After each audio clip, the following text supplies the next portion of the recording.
સેવા જમા કરાવી પડે ને. તો એમાં 3 ઓપ્શન આપ્યા છે સંતોએ, ભગવાને, શાસ્ત્રએ 3 ઓપ્શન આપ્યા, એક નહીં.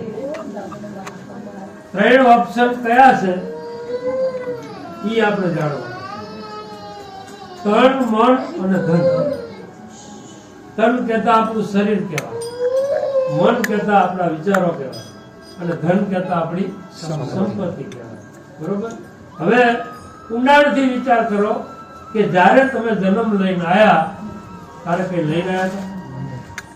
તો તને તમને ભગવાને આપ્યું, મને તમને ભગવાને આપ્યું, અને સંપત્તિએ તમને ભગવાને આપ્યું.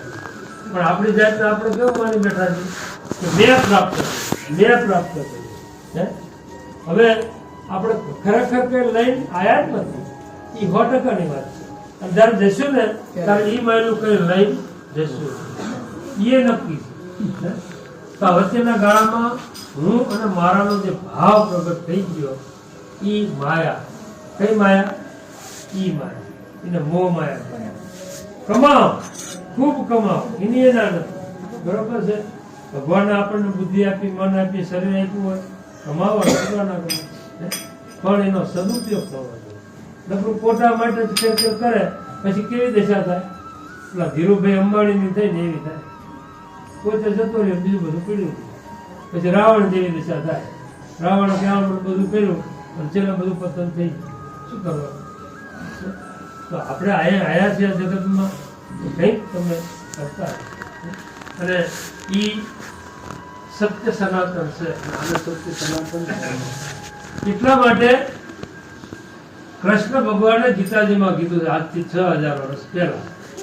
ગીતાજી ખોલીને કોકો જોજો, એની મેલ પર લખેલું છે. બરોબર. જયારે અર્જુન પૂછતો હતો કે પ્રભુ ધર્મ શું કહેવાય, કૃષ્ણ ભગવાનને અર્જુન પૂછતો હતો કે પ્રભુ ધર્મ શું કહેવાય. બરોબર. એટલે એમના સનાતન ધર્મની વાત કરી હતી.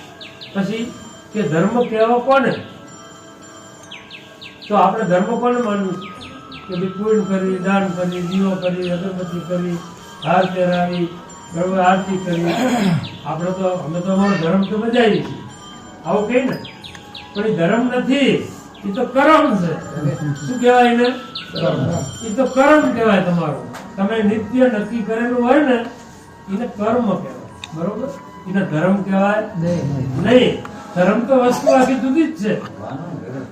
એમ ઈ ધર્મને આપણે સમજવો પડે ને સમજવો પડે. તો ઈ ધર્મ તો ગુરુકર્મ દ્વારા તમને આ વાતની સમજણ પડે. બાકી ડાયરેક્ટ તો ખબર કોઈ પડતી તો વર્ષોથી જોતો આવું. બરોબર. 70, 80 વર્ષના અમે પૂછ્યું છે ને સત્સંગ કરતા હોય એવાને, તો એને ખબર નથી પડે. અને એનો એક દાખલો આપું તમને, પુરાવો.